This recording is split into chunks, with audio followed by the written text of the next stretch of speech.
नमस्कार मित्रांनो, microbiology in Marathi चॅनलमध्ये आपले स्वागत आहे. तर या व्हिडिओमध्ये आपण बायोमास आणि त्याचं जे प्रोडक्शन होतं आहे त्याचं मेजरमेंट करणं हे का गरजेचं आहे आणि ह्याचे ज्यावेळेस आपण अंडरस्टँडिंग करतो, क्वांटिफिकेशन करतो बायोमासचं, त्याच्यामुळे इकोसिस्टीममध्ये आणि इंडस्ट्रीजमध्ये त्याचा काय इम्पॉर्टंट आहे ते आपण या व्हिडिओमध्ये पाहणार आहोत. तर चला तो व्हिडिओ सुरुवात करूया. सर्वप्रथम इंट्रोडक्शन. तर बायोमास हे मेजरमेंट करणं हे बायोलॉजिकल प्रोडक्शनसाठी ते कशासाठी इसेन्शियल आहे. इकोलॉजिकल ॲग्रिकल्चर आहे, इंडस्ट्रियल स्टडी करण्यासाठी पूर्णपणे बायोलॉजिकल प्रोडक्शन आणि त्याचं बायोमास हे मेजरमेंट करणं खूप गरजेचं आहे. तर बायोमास काय करतं, हे एक total mass of living organism आहे जे की एखाद्या गिवन एरियामधून प्रोडक्शन झालेलं असतं आणि त्याच्यामध्ये प्रायमरी आणि सेकंडरी प्रोडक्शन झालेलं असतं न्यू बायोमासचं ओव्हर टाईम. म्हणजे काही दिवसांपूर्वी जर एखादं प्रोडक्शन झालं असेल बायोमासचं, तर त्याच्यामध्ये अजून काही जे मायक्रोऑर्गॅनिझम आहे ते ॲक्ट होतात आणि त्याच्यामुळे सेकंडरी प्रोडक्शन होतं.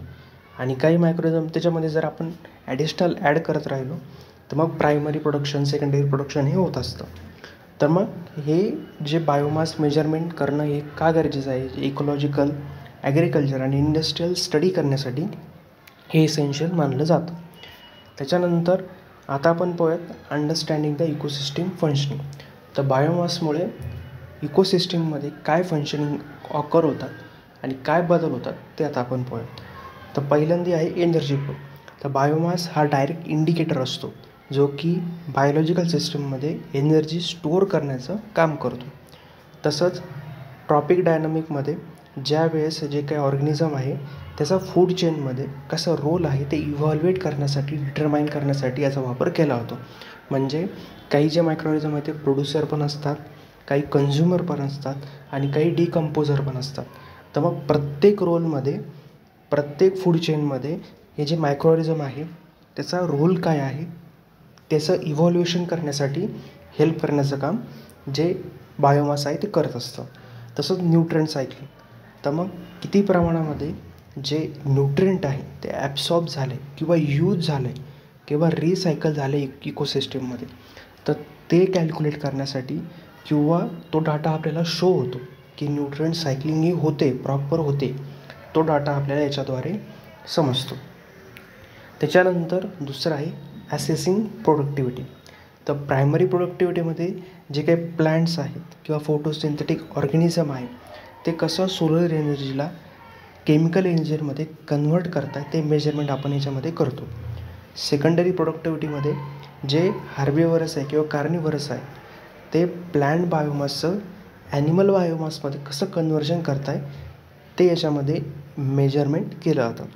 तसंच जी काही प्रोडक्टिव्हिटी आहे त्याचं कंपेअरिंग केलं जातं डिफरंट इकोसिस्टीमसोबत, म्हणजे फॉरेस्टसोबत, ग्रासलँडसोबत आणि ॲक्वॅटिक सिस्टीमसोबत. हे पूर्णपणे कंपेअर केल्यानंतर डिफरंट इकोसिस्टीममध्ये किती प्रमाणामध्ये बायोमासचं प्रोडक्शन होत आहे आणि बायोमासच्या प्रोडक्शनद्वारे किती प्रमाणात मायक्रोऑर्गॅनिझमची ॲबिलिटी ही इन्क्रीज झालेली आहे किंवा ॲबिलिटी इन्क्रीज होऊन किती प्रमाणामध्ये प्रत्येक जो प्रोडक्ट आहे किंवा प्रत्येक जो ऑर्गॅनिझम आहे तो किती त्याचं न्यूट्रिएंट सायकलिंगमध्ये पूर्ण रोल प्ले करतो आहे ते आपल्याला याच्यामध्ये समजतं. त्याच्यानंतर एन्व्हायरमेंटल चेंजेस वगैरे आहेत ते आपण याच्यामध्ये समजू शकतो. ज्यावेळेस बायोमासमध्ये फ्लक्च्युएशन येतं ते इंडिकेट करतं एन्व्हायरमेंटल स्ट्रेस, म्हणजे टेम्परेचर कमी झाले किंवा जास्त झाले याच्यामुळे सुद्धा बायोमासवरती जे आहे तो चेंजेस होतो.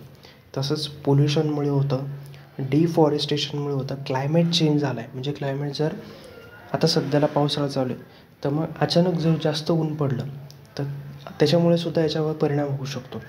किंवा अचानक जर टेम्परेचर जास्त डाऊन झालं तर त्यामुळे हे जे काही क्लायमेट चेंजेस वगैरे आहे त्याच्यामुळे सुद्धा जे बायोमास आहे त्याच्यावरती चेंजेसही येतात. तर मग ते मॉनिटर करण्यासाठी सुद्धा आपण याचा वापर केला जातो. तसंच जे काही इकोलॉजिकल मॉनिटरिंग आहे किंवा क्लायमेट चेंजमुळे कोणता इम्पॅक्ट पडतो आहे ते सुद्धा आपण असिस्ट किंवा डिटरमाइन याच्याद्वारे करू शकतो.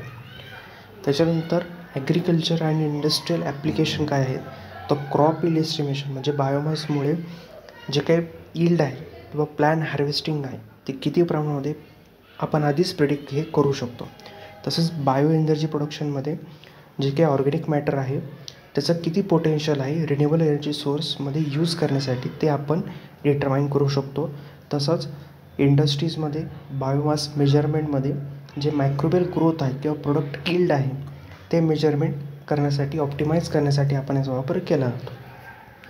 त्याच्यानंतर कन्व्हर्जन अँड रिसोर्स मॅनेजमेंट. तर जे काही सस्टेनेबल हार्वेस्टिंग आहे किंवा जे बायोमास आहे ते फिशनरीज, फॉरेस्ट किंवा वाईल्ड लाईफमध्ये किती ओव्हर एक्सप्लॉटेशन होतं आहे, त्याचं किती प्रमाणामध्ये कन्व्हर्जन होतं आहे ते त्याच्यामुळे आपल्याला समजतं. आणि बायोमास हा जो डाटा आहे त्याच्यामुळे इकोसिस्टीमची जी हेल्थ आहे किंवा किती प्रमाणामध्ये कन्व्हर्जन करण्याची गरज आहे ती आपल्याला याच्यामध्ये समजते.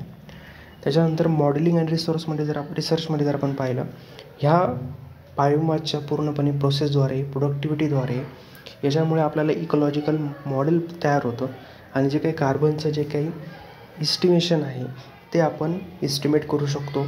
तसंच लाईफ सायकल कशी असेसमेंट होती, का त्याच्यात चेंजेस वगैरे आले का, काही क्लायमेट चेंजेसमुळे काही त्याच्यावरती स्ट्रेस पडला आहे किंवा जे स्लो प्रोसेस झाली की फास्ट झाली किंवा जी प्रोसेस आहे ती थांबली, ती आपण याच्याद्वारे कॅल्क्युलेट हे करू शकतो. आणि याच्यामुळे जे काही सायंटिफिक रिसर्च आहे त्याच्यामुळे होऊ शकतो.